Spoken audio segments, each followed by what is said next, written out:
ceremony starts in 5 minutes. Please take a seat.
uniformed personnel, present, honk.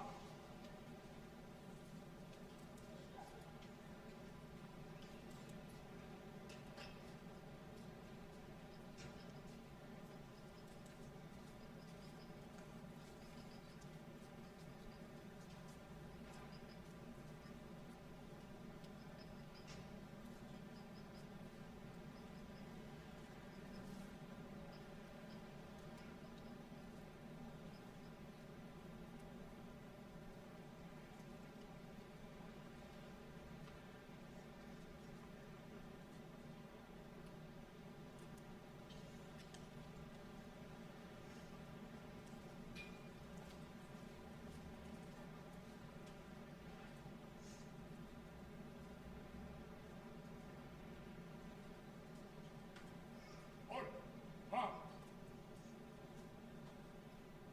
Stand down, please.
Throughout the history of the fire service, the sounding of a bell has held deep meaning.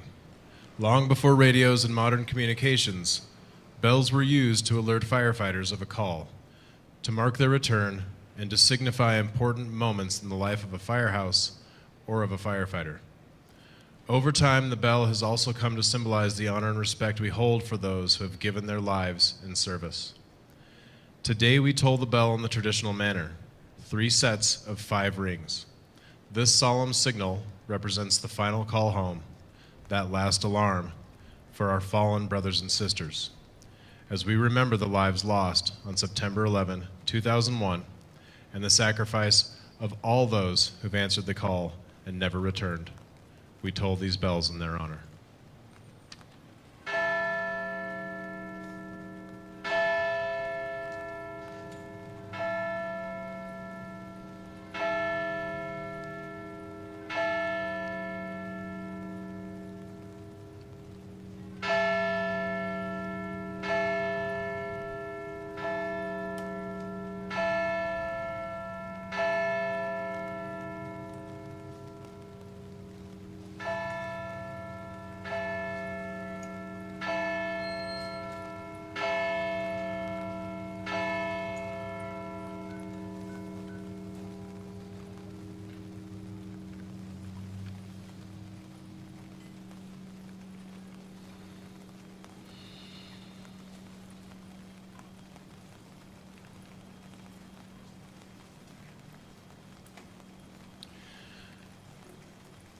Good morning.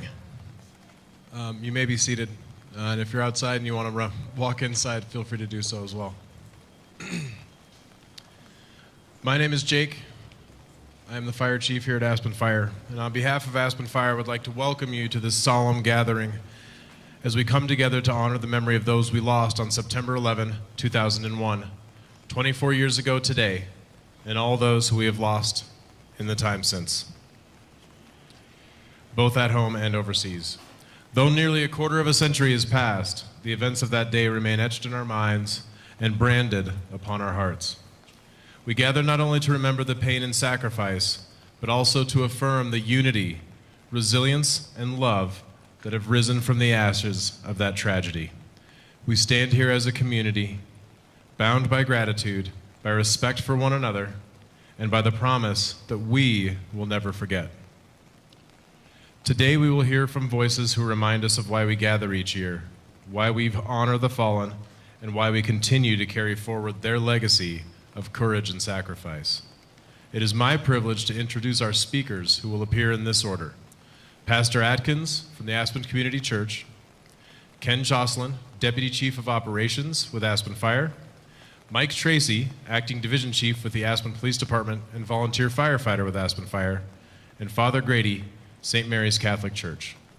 Each of them brings a perspective that deepens our understanding of remembrance, resilience, and responsibility, which we share to keep this memory alive.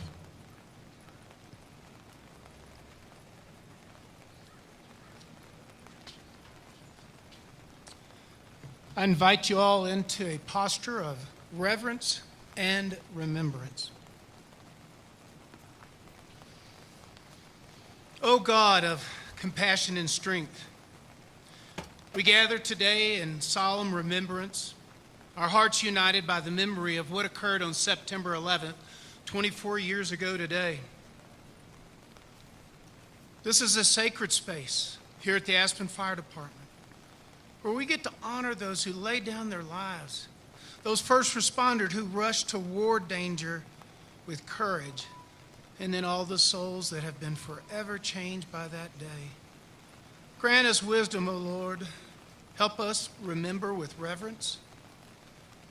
Remember the strength to carry forward their legacy of service and the compassion to support one another in times of sorrow and need. May the spirit of unity that emerged from that tragedy continue to bind us together as a community and a nation. Bless the families who mourn, the survivors who persevere, and all who dedicate their lives to the safety of others. Inspire us to live each day with gratitude, courage, and hope. As we recall the events of 9/11, may we also recall our shared humanity, and may the light of love overcome all darkness. I offer this prayer in humility and remembrance. Amen.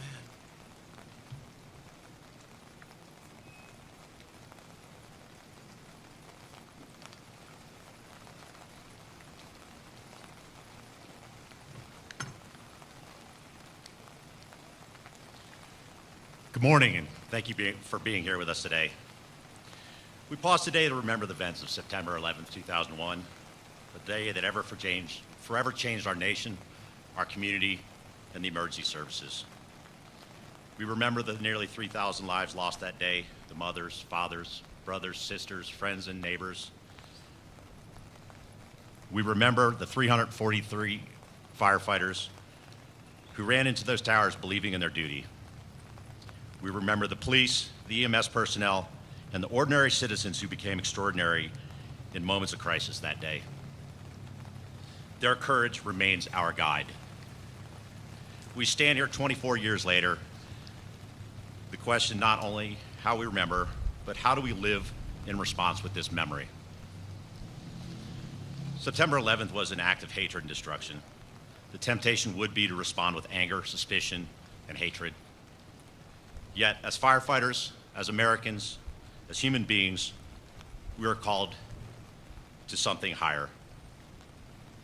The values of forgiveness, tolerance, and acceptance may seem almost possible in the shadow of such loss. Forgiveness does not mean we forget, nor does it act as an excuse.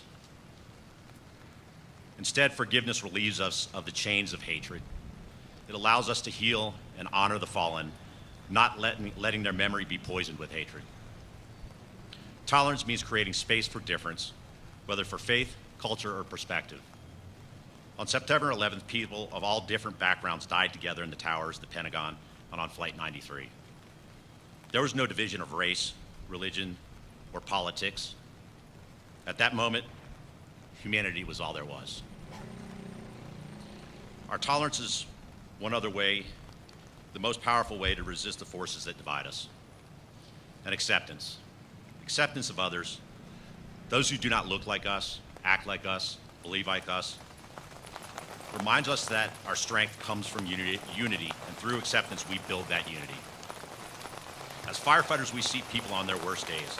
We don't ask their politics, their religion, their background, or beliefs. We simply show up and serve. That's our mission. It's what's in our hearts. Today we remember September 11th, 2001. Let's commit to carrying forward the lessons of forgiveness, tolerance, and acceptance. Let us choose to see the humanity in one another. We cannot change what happened 24 years ago, but we can shape the future.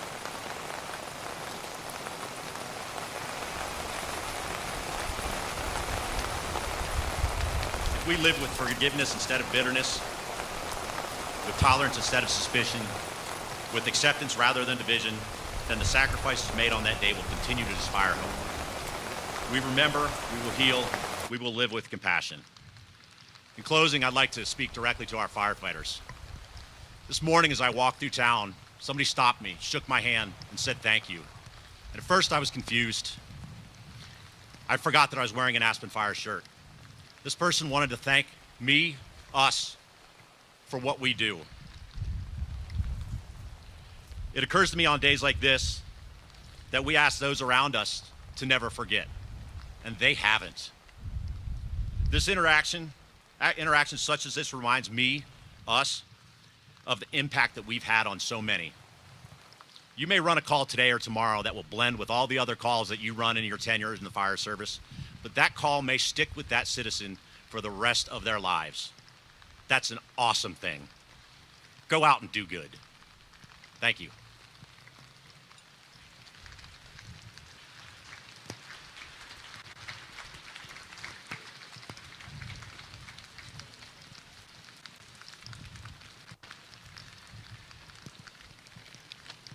Hello, everybody. This rain is quite poignant, isn't it?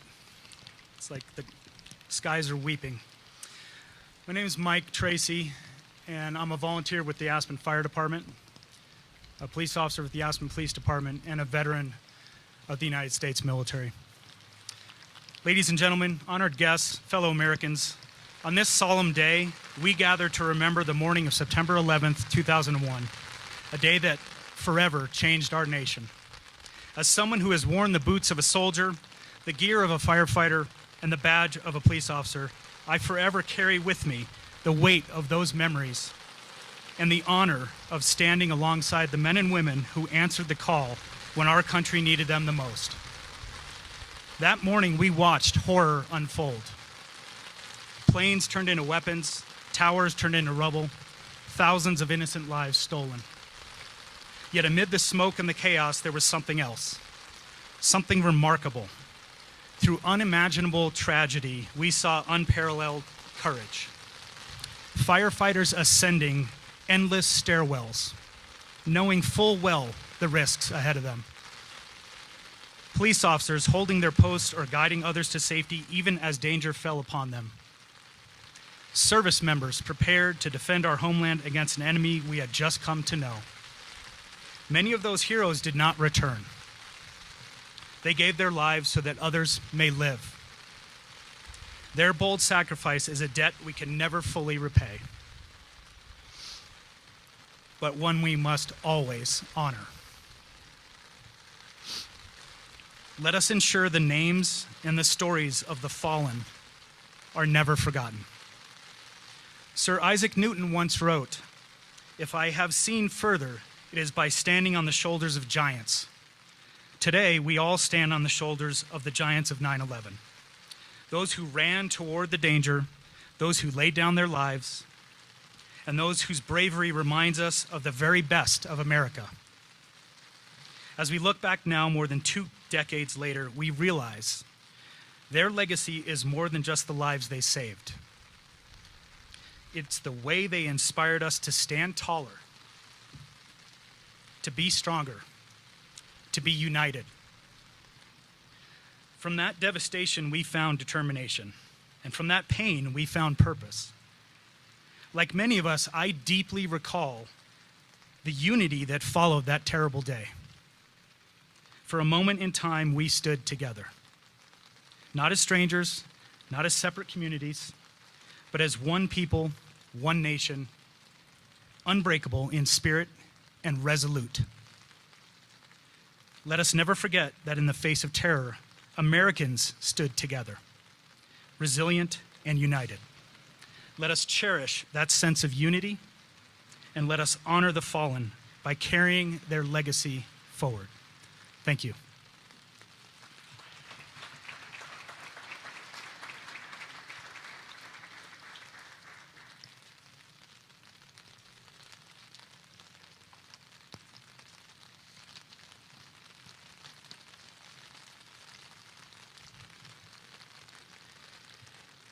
On September 11th, as many of the first responders rushed to the scene of the Twin Towers, the first recorded victim was the fire department chaplain, Father Michael Judge. He was a Franciscan friar and a Catholic priest who was serving as chaplain, and he was not afraid at all of the messiness of life. After the first plane hit, he anointed the dying, prayed over the bodies in the streets, and then went into the lobby of the North Tower, which had become the emergency command post. He was killed by flying debris when the South Tower collapsed. The iconic photograph of 5 men carrying his body out of the North Tower has been described as the American Pietà. It's strikingly similar to Michelangelo's statue of Mary holding the body of Jesus in St. Peter's. At his funeral, the chaplain, or the homilist, closed with these words. He said, "We come to bury Mike Judge's body, but not his spirit. We come to bury his hands, but not his good works. We come to bury his heart, but not his love, never his love." So it's extremely important that we echo those same sentiments today, here. We come together every year to remember the innocent people who lost their lives, to remember the brave first responders who gave their lives in the line of duty, and then to support and encourage those men and women who still wear the uniform with us today. In the face of dramatic events where our own American ideals are under threat, the people of St. Mary's and all the people of the Valley want to personally honor and express our deepest gratitude to all of the law enforcement and firefighters who continue to serve and protect our community here. And so I'll close with the following. This is a prayer that was oftentimes quoted by Father Michael as he worked with the men and women in the New York Fire Department. He said, "Lord, take me where you want me to go. Let me meet who you want me to meet. Tell me what you want me to say, and keep me out of your way. Amen.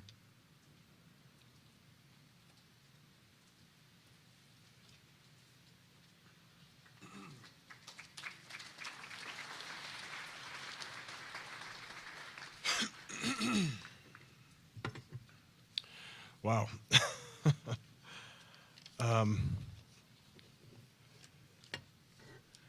Thank you to each of our speakers for your powerful words. I would also like to thank Richie Zaw on the violin, John Hammerback on the bagpipes, and our Aspen Fire Honor Guard, as well as Ben Smith, our Deputy Fire Marshal, for the tolling of the bells. And thank you to each of you who are here today. We are blessed to have such a supportive and committed community. We strive every day to be here for you, and you never fail to show up for us. I truly cannot thank you enough. If you are available later today, there will be the annual Axes and Arms 9/11 walk, beginning at the rodeo parking lot in Snowmass and ascending up the road in Snowmass Village all the way to the top of the village. An elevation gain which is representative of the elevation firefighters climbed on 9/11/2001. It's not a race, but a walk in unity and solidarity. It begins at 6 p.m. tonight in Snowmass. Drinks and food to follow if you're able to join. Today, as we remember September 11th, 2001, we stand in the shadow of yet another atrocity. We must be reminded of the unity and love that we share. And just as I think every single one of our speakers touched on, these things are stronger than hate. Let's be reminded that sacrifice inspires generations and that remembrance is our duty. Before us here are 343 roses, each one carrying the name and face of a firefighter who gave their life that day. These roses are not just symbols, they're reminders of real people with real families, real dreams, and with courage beyond measure. I invite each of you to take 1, 12, or more. Speak the name of the person on that rose so their memory is alive in your voice. Share their name with your friends and family. Let their stories and their sacrifice ripple outward. And let's ensure they are never forgotten. As I close, I leave you with this reflection. It has been said that a person dies 2 deaths. The first, when their soul leaves the earth. The second, the last time someone speaks their name. Let us commit here and now that for these heroes, that second death will never come. Thank you. And may we go forward in unity, in remembrance, and in love.